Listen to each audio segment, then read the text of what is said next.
am. Let's see. Let's see now. So I found this story. I must have wrote a while back. So it goes deep into the unknown. Oh wait a minute, I was gonna play some of my other stuff too.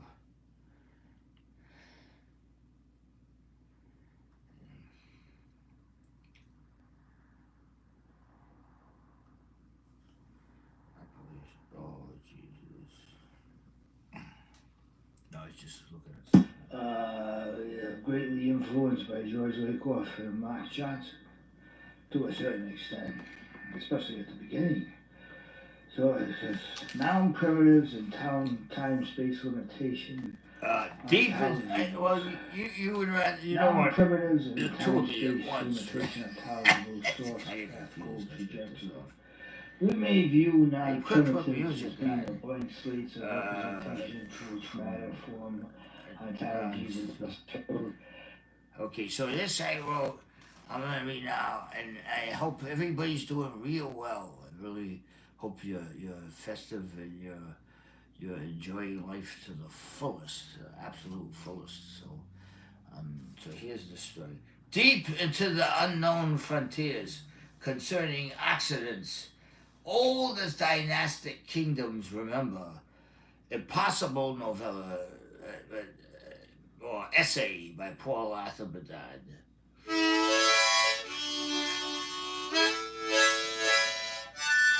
There were, as well, to this very and same fast approaching noon of day, still are existing off the beaten path, whether equatorial, middle regions, or last of these vivid topographies geographed by neither map nor compass, a vast and long previously impenetrable woodscape stratagem of timelessly crossing paths into and out of an endless verbatim of paradox-conceived labyrinthine mirrored avenues existing between form and matter, in a veined arteries and last of these three capillary translucent scrape of possible solidities mid-terming physical being referred to by the outside layman garden all but venomously its lockless gate, as the tripartite orbitude that necessitates with time an earth, moon, and self-orbiting sun,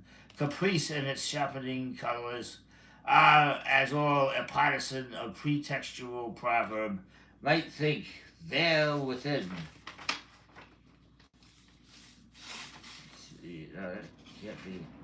The unknowable as well as the knowable, through a skeletal fugue congressing into perceived etymology enhanced, as if through and by its slow awakening, as oxygenation comes thinner toward the higher, toward its own abyss it climbs, a pre-structural post-industry, and postmodern world that, through no fault particular to its own, mythologizes what seems literal, as well as conceiving to be literal that which becomes, with future time, a subjective proposition, supposing with its conjunctive endgame, graced by a solidified construct nearing what has, since time began, attached to its legislative proceedings, a still life proposition indecipherable by and through the reading of its wanting epistemology by any pair of eyes linguistically monotheistic in tonality as a counterpoint. The succeeding chain of nonlinear events at this ever-present chronicle of observatory pre-generative grammaticalities now rapidly unfolds. The nights, these last three seeming half-moon months, had grown, in timescape's measure, much longer than their self-fastidious passage obliged them. The seasonal rain slid back up, as might a dancing spider, into a web of ear-fitting hierarchies, incubating a chessboard-like geometry of differential sky. The rural areas were thick with growing vines of fruitations and vegetables, as if they were arbitrarily obeying an unseen law of natural philosophy, climating what science long ago had, through narrowing enabled ontology limited more and more with time. So the inevitable exploration of the thinnest of lines separating poetry, philosophy, and commedia tragico cannot be subjected to vivid cinematic duplex dialogue prose periscope unmasking itself by natural inclination, unmasking all else that very existence re-extrapolates there and among the split-screen ultimatums, asking for the boss town viewer looking on an absolute horror. They are scraping up scraps of boiling flesh everywhere. Everywhere a human being capable of expressing common empathy, unplugged from Dante's first circle of neither hot nor cold. It is so fly-wing, rigid cold in here. Will I ever lift my own self from the stream's rilling bank, where and upon 10,000 years previously, Pauper King David decoded in part structures portending new woken compassions of every possible knights errant, vernacular mercy leagued, volcanic houndag, lover screw knowing but only unconditional love, cinnamon slam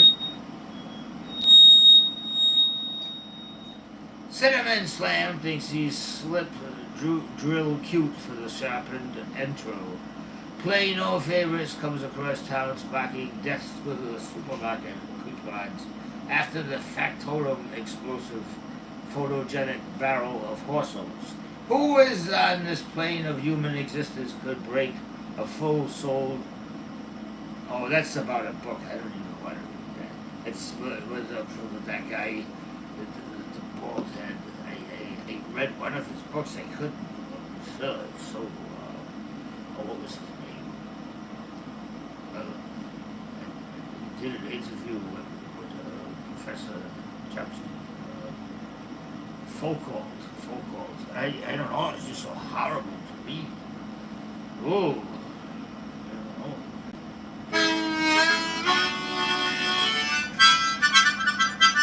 I got millions of philosophy books over here, and I hope everybody, I'm glad, thank you very much for that vote. I wrote that maybe 4 months ago, and I got many other stuff I can read too. And if you are interested, you can buy or purchase or maybe get free online those books by George Lakoff and Mark Johnson and Noam Chomsky and other people. Mark Johnson has a brilliant thesis on how language is all metaphor, and some other people strongly disagree with him to the point of saying he's not right at all. But he is to certain areas. He's right, and the metaphors are slightly different than what he's suggesting in our context, and I will try to write about that later.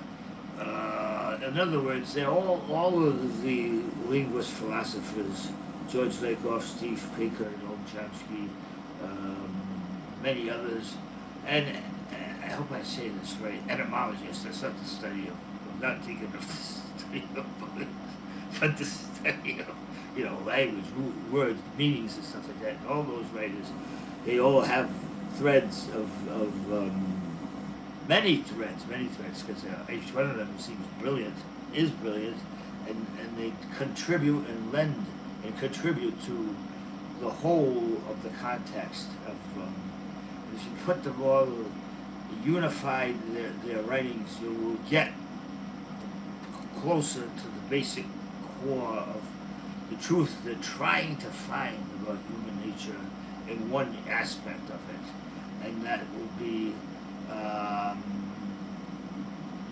unified. I don't think alone, taking one of their writings alone, and it's kind of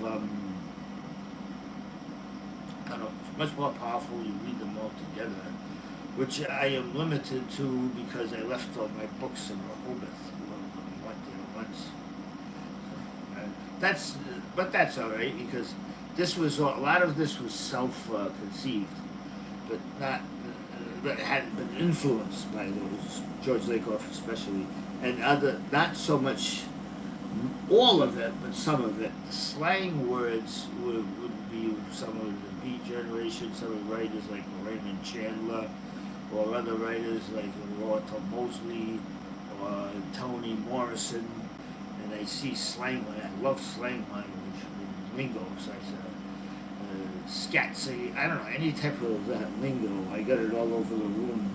And then I write different ways for different songs and different tonalities of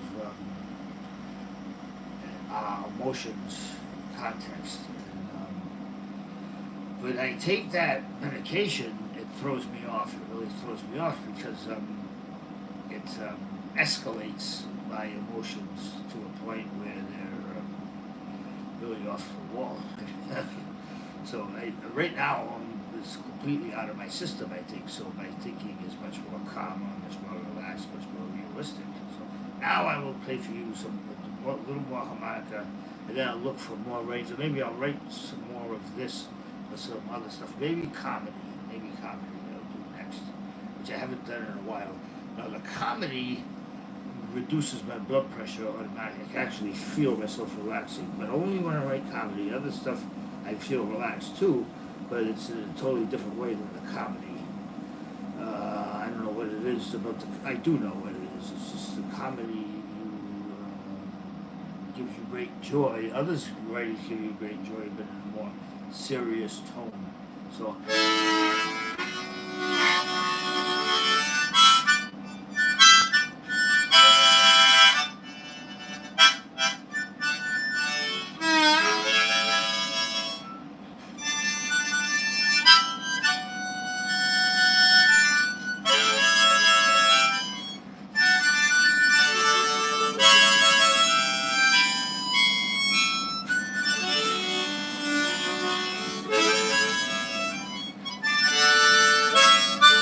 The thing that really confused me about that philosopher, I don't know the point of it. They said, the people told me that he was writing right after World War II, but I didn't see any moral, not sure. I didn't see any moral contribution, and I shouldn't judge a writer before wholly taking, I can't read any more of this stuff. That Foucault guy, because it's so brutal to read, and it's all about mostly imprisonment and stuff.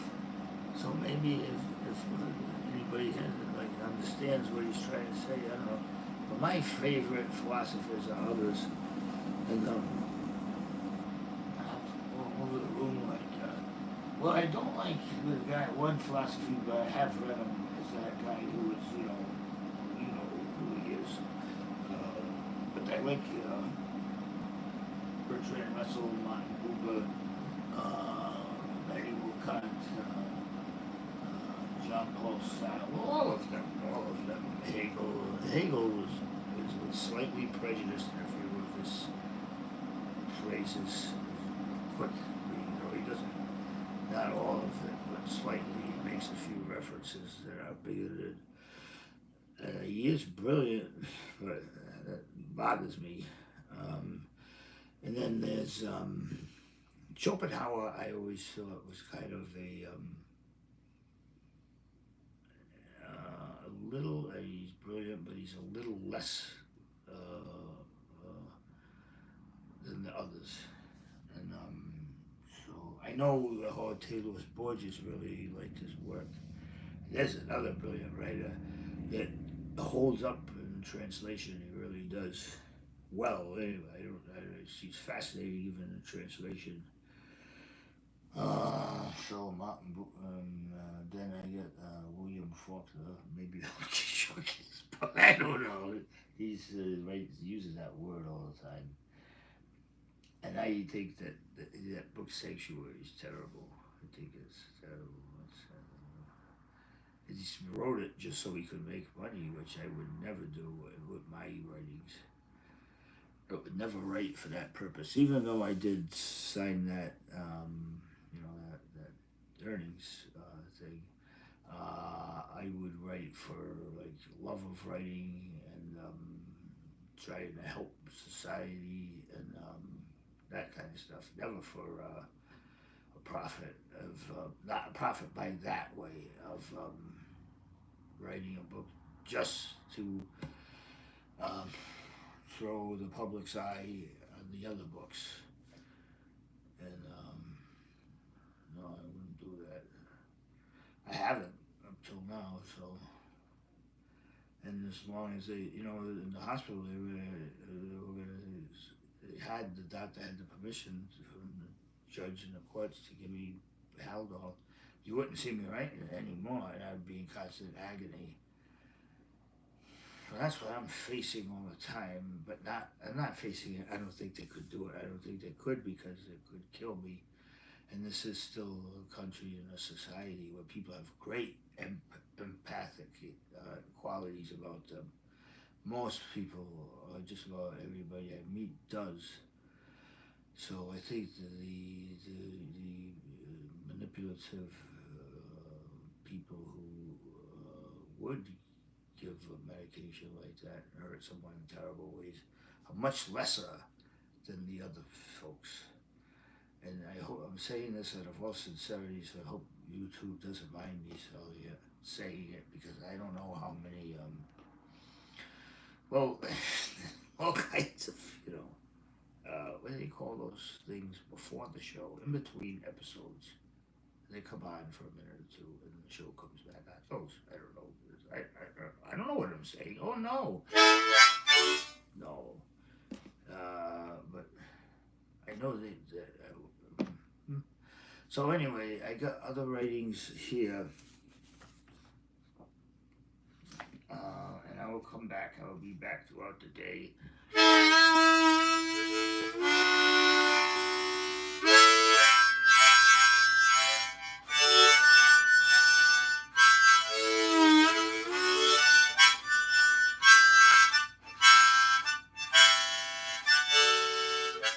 God bless you all.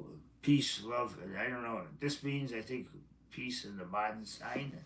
I hope that's why it does, because that's what Jahida told me, and she's honest. She is honest about everything she says. She's my adopted granddaughter. Hi, Jahida. God bless you.